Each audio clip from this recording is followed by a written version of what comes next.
Hello everyone, welcome to Writing at the Edges Summer Reads Special. I'm William Telford and today we're on beautiful Plymouth Hoe. You can see the Sound behind me, the sea is looking lovely on this summer's day. You might be able to see the breakwater, you might be able to see Tinside Pool. It's just undergone a £5.5 million restoration. They've opened the new public area this week in fact. You might be able to see Drake's Island. It's been holding some music concerts recently. It's a beautiful day here in Plymouth and I'm joined by...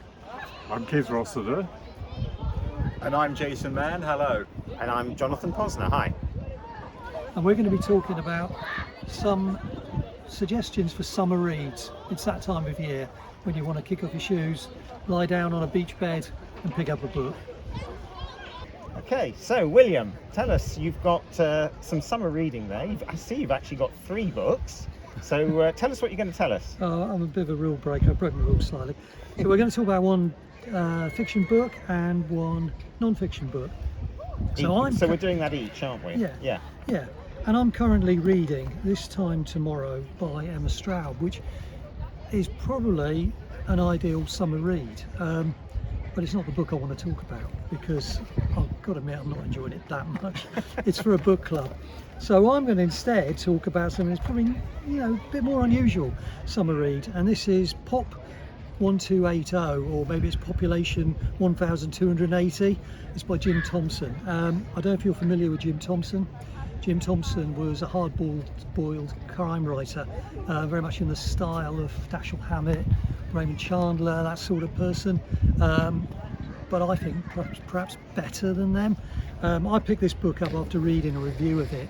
It actually was written in the early 1960s, 1961 I think. Thompson's a really interesting character. He was he left school at 15 in America. He was an alcoholic. He worked on oil rigs for a while. He became a journalist, a tabloid journalist for a while, and then he started writing pulp fiction. And the original cover of this book had like a scantily clad woman on it, and he wrote over 30 novels, and most of them had either fist fights on the front with women wearing risky clothing, but it was between the 30s and the 60s. When he died in 1977, none of his books are in print. He's kind of been rediscovered. And this is an absolutely fantastic book. It's all about a sheriff and it's in his voice, and he's in the South in America, and he's either a brilliant sheriff or a terrible sheriff, depending on how you look at it. Mainly because he doesn't do any actual law enforcing, but he gets up to a lot of really bad stuff. Okay. It's really, and it's funny, it's touching, it's actually quite deep in a lot of places as well. Thompson wrote films as well. He wrote 2 films for Stanley Kubrick. So he worked on the script of The Killing and Paths of Glory, and some films have been made of his novels, The Getaway and The Grifters, probably the 2 most famous. But I really love the voice in this. The voice and the writing and the humour are terrific. And you want the character to get his comeuppance, but you kind of want him to get away with it at the same time. Yeah. Mainly because everybody else he interacts with is worse than he is. Okay. So he gets his sympathy just by being slightly less bad than everybody else. He's a definite anti-hero. And I'm really glad. On the strength of this, I bought another novel, which I haven't started yet. But it's also, the other great thing I like about it, it's really short. It's short and it's punchy. You fly through this. So some people say beach reads, sit down with Anna Karenina or something and spend the whole week going through it. I struggle with long books, so particularly fiction long books. And so I thought if you've got a couple of days on the beach, you fly through this, and it keeps you entertained, and it's great fun. Okay, so that's Pop 1280 by Jim Thompson. By Jim Thompson. Okay, brilliant. Well, let me tell you about my fiction book. My fiction book is Dead in Devon, and Dead in Devon is by Stephanie Austin, and I met her probably about 9 months ago and got a copy of the book. Read it fairly quickly, immediately afterwards, and actually really enjoyed it. So it's written in the first person by a heroine called Juno Brown, and she's a sort of dog's body is probably the wrong word. She'll do anything that people need doing, like walking the dogs, looking after people's houses, cleaning. She just sort of goes around the village of Ashburton, or the town of Ashburton, and helping everybody. So you immediately you're on her side, because she's a very sympathetic character. But the book opens with a murder, strangely enough, and it's the murder of old Nick, who's an East European antique dealer, and we discover through the rest of the book. So we start with the murder. Literally, that is the first thing we find out, and then for the rest of the book, we sort of piece together all the elements of it as Juno is working it out. And of course, inevitably, it's not just one murder. There's another one, and then it's Juno herself who suddenly seems to know too much and is a target. So she has to then go into sort of self-preservation mode as well as detective mode, which is absolutely fascinating. And I thought what I'd do is just read a very short extract. It's actually from the beginning of the book. It's from the prologue, and it gives you an idea of the kind of voice that Juno speaks in. Murder is a messy business, especially for the person who has to clear up afterwards. In this case, me. I didn't commit the murder, you understand. I just found it. Him. I found him. Poor old Nick, lying on the hearthrug, his skull smashed in, and a lot of what should have been inside it splattered across the tiles of his fireplace. I knew something was wrong when I arrived at his front door. It should have been tight shut. That door leaving me staring at the scratching black paintwork as I waited for Nick's shuffling footsteps to approach. Heard the rattle as he drew back the bolts and wondered for the umpteenth time why the silly old fool didn't save himself the bother of letting me have a key. Very tight on security was old Nick. But the door moved at my touch, swung wide as I pushed it, leaving me staring down the corridor at the half-glass door that led to the back of the shop, and at the stairs rising to the flat above. I should have been following him up those stairs, listening to his laboured breathing as he climbed, hearing his radio playing in the kitchen, smelling his breakfast toast. So, that is really interesting, and I think a brilliant first 3 or 4 paragraphs, because we learn so much. We learn that here is a murder victim, but we learn that Juno, in whose head we are, knows him really well, knows him so well that she wonders why he doesn't give her a key. So it's it's some great little sort of little elements that are just dropped in there, and as a reader you can just pick those up and start to understand how that relationship must have developed. The rest of the book tells us how that relationship developed. I see from the cover, is that Dartmoor? Yes. Is it very evocative of Dartmoor? It's set in Ashburton, and it moves around Dartmoor quite a lot. There's a few scenes that take place out on the moor itself, which of course has that kind of creepy element about it, which is good for a detective, and it's very cosy. Nothing particularly sort of gruesome. That's probably the most gruesome bit in the whole book. It's a great little read, and it's one of those books that you can just devour it in a couple of sessions.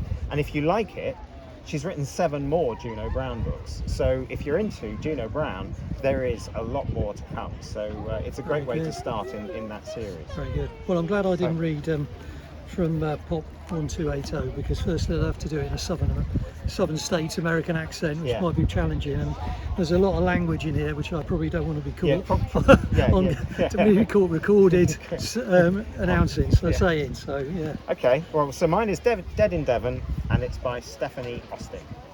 Excellent. Shall we move on to the non-fiction? Do you want to go? Yeah. I'll go first. Yeah. So I've chosen David Foster Wallace's A Supposedly Fun Thing I'll Never Do Again. Now this is a collection of his journalism, really, long-form journalism written for American magazines like Vanity Fair and this sort of thing. I don't know how much you know about David Foster Wallace. He committed suicide in 2008 at the age of 46 after a long battle with depression, alcoholism, it's a common theme there, and drug addiction. He was also a prodigious writer. He was based in California, just as Jim Thompson was, but they couldn't have been more different. Yeah. Jim Thompson was he had to write for a living, he had to bash things out, he didn't have any money. David Foster Wallace came from a well-heeled background. He was a child prodigy tennis player, both his parents were university professors, but he was an incredible writer even in his 20s. this has just got some great stuff in it. I've struggled a bit with David Foster Wallace's fiction. He's most famous for the book Infinite Jest, which I haven't read. It's about 800 pages long, but I've read some of his other stuff, his short stories, his collection, Brief Interviews with Hideous Men, which is kind of patchy. Some of the stories are brilliant, some are a bit difficult. But this here, I love this stuff. His writing is really, again, it's funny, and he really gets to the point of stuff, but it's mostly really enlightening. So there's a couple of chapters in here, which are pieces he wrote for magazines about tennis, because he was a prodigious. He was I think second in his state as a teenager in tennis, and it made me. I read this just before Wimbledon. It made me see tennis, which you think you know, in a whole new way. He gets into the psychology of the players, why they behave the way they do, and considering it's written in the 90s, it's still very relevant, but about how the tennis changed with the creation of the power rackets and balls, and how that changed the dynamic, and it forced tennis players to become more power than sort of technique. But there's some great stuff about the psychology of tennis players, about how they're mostly spoilt brat middle-class kids used to get in their own way, which is why they fall apart when everything's go wrong. And watching tennis and seeing a few people hit rackets on the floor and that, I thought, there it is, this is where it all comes from. But there's some other great stuff here. They send him he goes to a state fair and writes about that. And he writes in incredible detail. And the title comes from actually a bit when he goes on a cruise with loads of American tourists. So again, it's quite fitting maybe. If you're on a cruise and you want to pick this up and read it while you're on the sun deck, and then think about the people that are sitting in your next table from you at dinner, perhaps this is just the book for you. It's also great if anyone's a fan of David Lynch. He goes and spends time on the set of one of David Lynch's films, which I think was Lost Highway, and it's quite amazing because David Lynch was really secretive. Yet he allowed him to hang around and do whatever he wanted and talk to everybody, and it's quite amazing what he comes out, what he finds out about what goes on a film set. So really good. If you're a fan of films, fan of David Lynch, there's great stuff, and they're all long chapters. It's almost like reading like a novella in a way. You know, that length. I mean, it's long, and there's very small print, as you can see. But I really enjoyed that, and both these books I would read again. Which I think that's the greatest compliment you can give to a writer. If you read the book again. Absolutely. And so Jonathan, what have you chosen? I've chosen Crafting Stories from the Past, and this I have to admit to a certain self-interest here, because I'm one of the contributors to this book. And it's written by the Paper Lantern Writers. I'm a member of this as a group in mainly in California, and the idea of the book is that a number of historical fiction writers have got together to give their view on how to write historical fiction and crafting stories from the past. We've been working on it for a couple of years now. And I thought it's a brilliant. I mean, I'm going to sort of put myself out of it, but I think it's a brilliant book, because even if you don't write historical fiction, there are some really good chapters in here about how, for example, to do your research. So how to know when and what to research, how to research with limited source material, and how to describe places you can't visit. So there's some really interesting things there. And this particular chapter is one of the ones that everyone seems to mention, which is how to bring horses to life in historical fiction. Well, I mean, it's an interesting thing, because if you're writing a book set in the modern day, you have a character who needs to go from A to B in a certain amount of time. You put them in a car and down the motorway and off they go. But if you've got a historical fiction and they have to get on their horse, how long is it going to take? How many times do you have to stop? What does the horse need? How do you describe certain parts of the horse? What kind of behaviours would you expect from a horse in certain situations? And Anne Beggs, who's written that chapter, she runs a ranch, so she knows what she's talking about. So that's an incredibly interesting chapter. And then we've got how to enrich your novel with cultural details, how to craft strong female characters, how to embrace diversity. So there's some really good chapters on not just purely historical fiction, but on how to write fiction in the broadest sense. Would this be a good book for someone who doesn't want to write historical fiction, but is a fan of historical fiction, to kind of get, get more of an understanding of the Well, of the I think it's a genre? little bit like what you were saying about tennis. Yeah. Because to a certain extent, you now know more about what goes on behind the scenes. You know why people do things. If you're a fan of historical fiction, but you don't actually write it, this book will tell you how the writer has done certain things and what they might have done to get to the book that you're now reading. And that, I think, might be quite enlightening for the reader to get behind the subject, to get behind the genre. So yeah, so I would strongly recommend this if if you're interested in writing historical fiction, but also anything you're thinking of writing fictional, then I think this crafting stories could be really, really useful. Excellent. Thank you. Very good. Yeah, Jason, I know with your connections to Cornwall and your novels, which are mostly set in Cornwall, let me take a guess. Your summer reading is set in Cornwall. Well, what else could it be? You're absolutely right. So my choice of a factual book is a book that I've really enjoyed reading called Dark Salt Clear. And it's all set in a Cornish fishing town, Newlyn. And it's written by a lady called Lamorna Ash. And basically what happened was that she was living in London and her mother had been born in Newlyn. And she went back to Newlyn to spend time there, to live there, to learn more about her Cornish roots, I suppose a lot of it's about. And so she lives with a family there.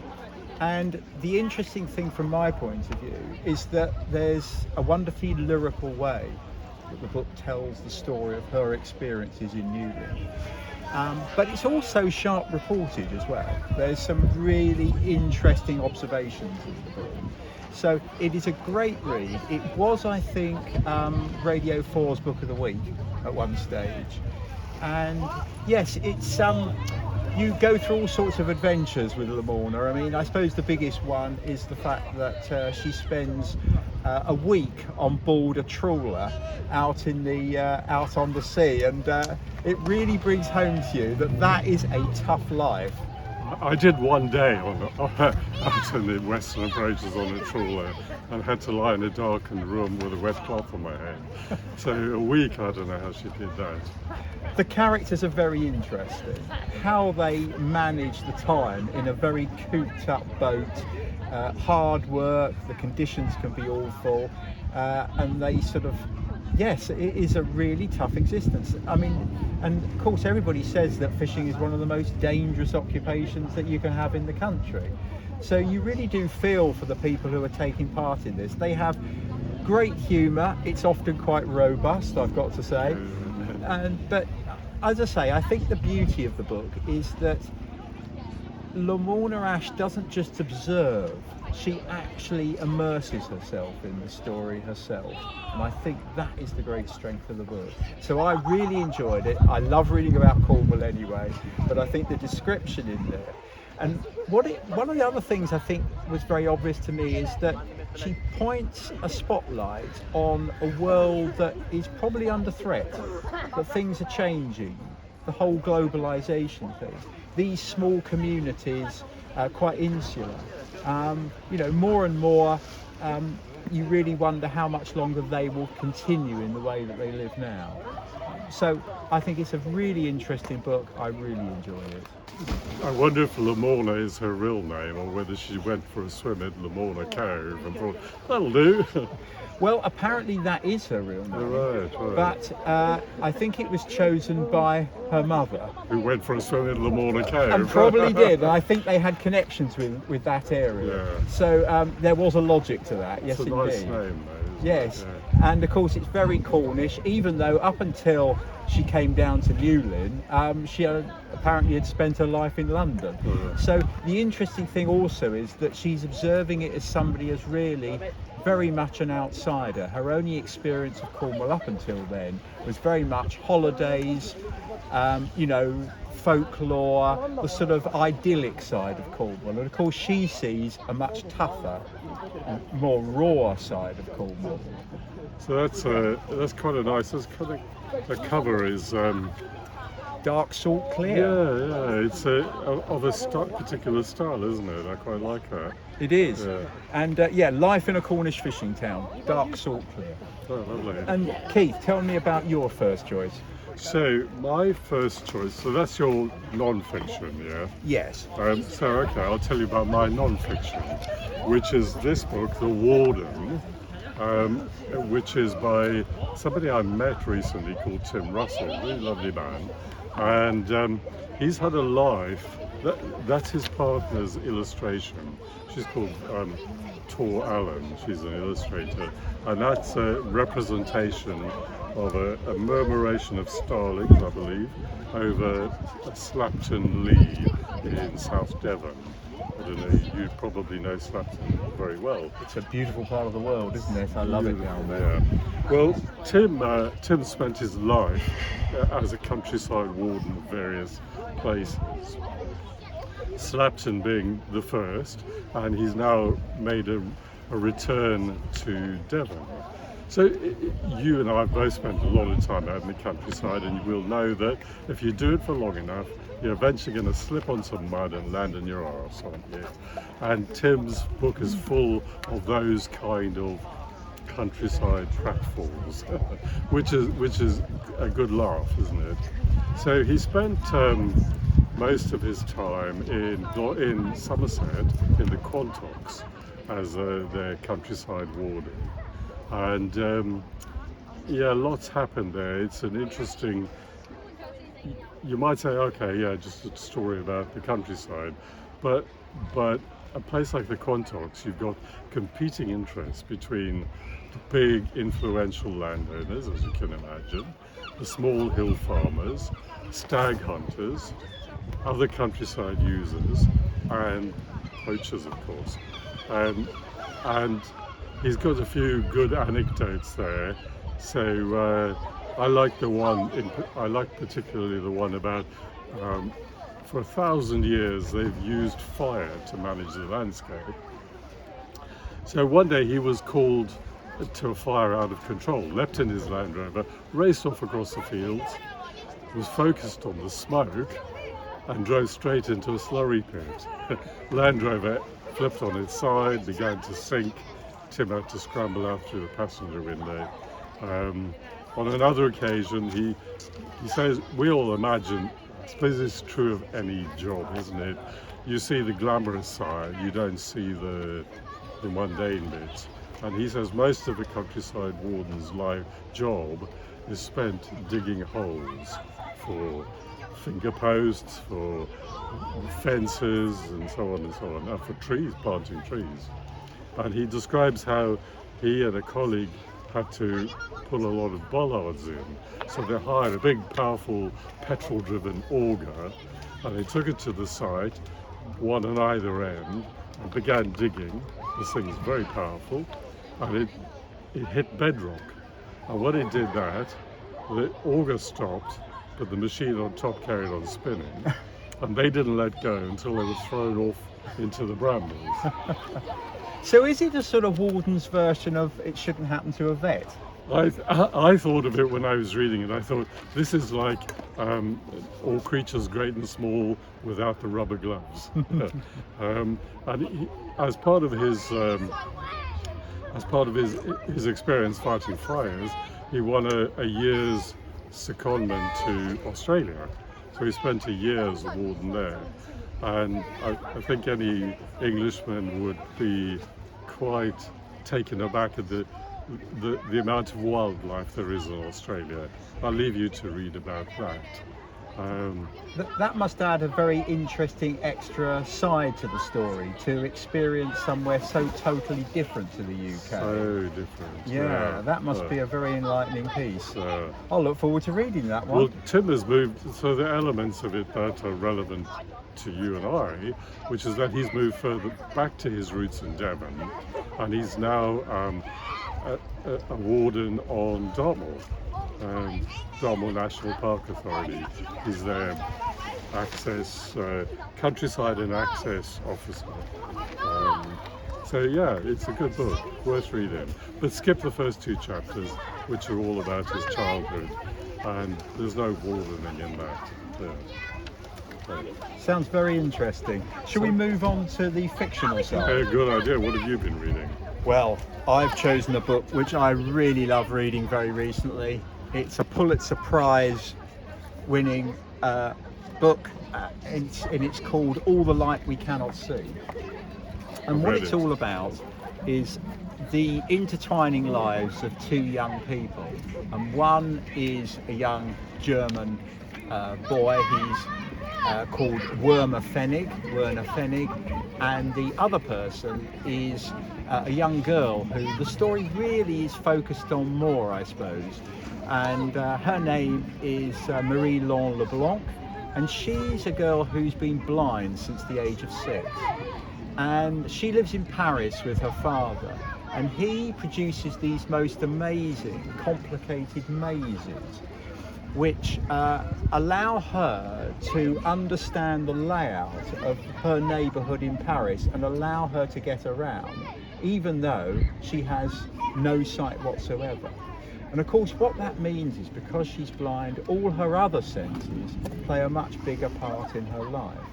And what happens is that during the Second World War they flee to the walled city of St Malo, and to get away from the Germans. And also, unbeknown to the girl, they might be holding this rather valuable and cursed diamond called the Sea of Flames, which brings bad luck to anybody who holds it. But they go to this place, and then Werner Pfennig and her, their lives come together because he gets a job. He has a particular acumen for engineering, and he gets a job working as part of the German military in identifying radio signals that are unauthorized. And of course the girl is using that kind of service to send messages and that kind of thing, and he picks that up. And of course what that means is then their lives come together. It's a story that's very much around the strength of the human spirit, I think. The people around the girl, they very much are caring, they do their best for her, and she overcomes her disabilities, you know, in an amazing way really, and remains amazingly positive. So I think it's a very thought-provoking story. I really enjoyed it. It's quite long, it's a little bit longer than most novels, but it's well worth a read, and the pages do fly by, because both the girl and the boy, both their stories are sufficiently compelling to really want to know what's going to happen next. I know the book as well. It's one of my all-time favourite books, but it's a good example of the kind of mistake I made on holidays for years. So I'd buy some improving tome, I don't know, what's that, about 500 pages or something, or like The History of the English-Speaking Peoples by Winston Churchill, thinking, at last I've got time to catch up and educate myself. And they're all on my bookshelves now, with bookmarks in around the page 12. So I've since then I've learned to, for holidays when I prefer to be out and about, walking, seeing ruins and whatever, looking in the mirror, to read something lighter and easier.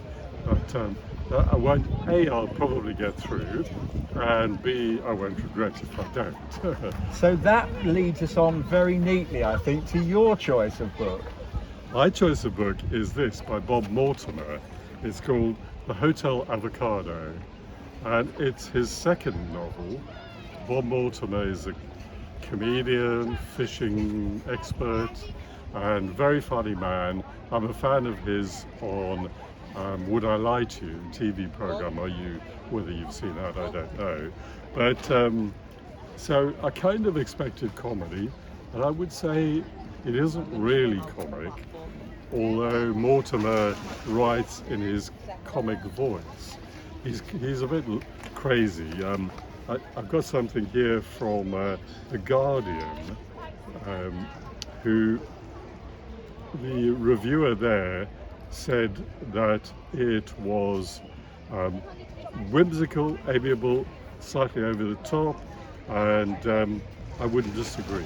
It's a completely crazy book, and he writes it in a series of first-person narratives told by 4 different people. One of them is Gary, who's the reluctant hero and second-rate solicitor. Another is Gary's girlfriend Emily, who's refurbishing a hotel in Brighton. The third is Grace, an elderly woman who lives with her dog Lasso. She's a neighbour of Gary. And the fourth is a mysterious person who lives on a bench, or spends a lot of time on a bench observing what's going on. And Gary's not sure whether to move down to Brighton with his girlfriend, but he's eventually his arm is forced because he's confronted by a crazy hitman who wants to stop him giving evidence in a court case. It involves set pieces like threats with a bag of mincemeat. This is Mortimer, I did say, didn't I? And a 5-foot avocado, model obviously, Battenberg cake, and a talking pigeon. I guess it sounds like the sort of book exactly like I would expect Bob Mortimer to produce. So I suppose it's very much, if you say that when you get a book, the author makes a promise of what they're going to deliver, it sounds like he's delivering exactly what you would expect from him, I guess. Exactly, yeah. He just wanders off, digresses all over the place, which is what he does on the TV as well, doesn't he? He'll start in a story and end somewhere completely different. And he does that here. So not everyone has admired this book. People expecting a kind of tight crime thriller have criticised it for a lack of plot tightness, for the digressions. But to me, well, that was part of the charm of it. I suppose with a name like Hotel Avocado, isn't it called? You've got to expect that it's going to be a sort of a bit more cosy than anything too hard-edged, isn't it, really, I suppose? I'd start with the C, but end with R-A-Z-Y. Right. It's crazy. It's definitely crazy, yeah. Without revealing the ending, often I find that books that wander like that have rather unsatisfactory endings. Without revealing the ending, would you say that the ending of this book is satisfactory, that it brings it to a suitable conclusion? Yeah, that's for sure. Yeah, it's a cosy crime in that sense. Right. It does end well. Yeah. Okay.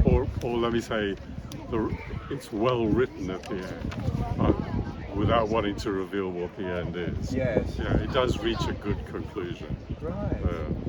Sounds like a good read. Probably something I would read, but as you say, maybe on just a relaxed thing like sitting around a pool or something like that. Exactly, yeah. You need to have been lulled by sun and sangria to a state of easily pleased, I think. It's not going to be challenging like All the Light We Cannot See. Well, I think it's interesting that we've chosen very different books, haven't we, Keith? All yes. 4 of us. Yeah. Yes, which is great. I mean, it's nice to have that sort of range, isn't it? And I think what we can do is put in the comments some links to all the books that we've recommended, and wish everyone a fantastic August, and hope the sun keeps up. I've worn my summer shirt just to encourage the sun to keep doing a good job. As soon as I saw you wearing that, I thought it's bound to rain, but no, we got away with it. We got away with it. Yeah. I can feel the sun on my back. It's great. Yeah. No, it's a beautiful day here, isn't it? Have a lovely summer, everyone. Yes, have a great time.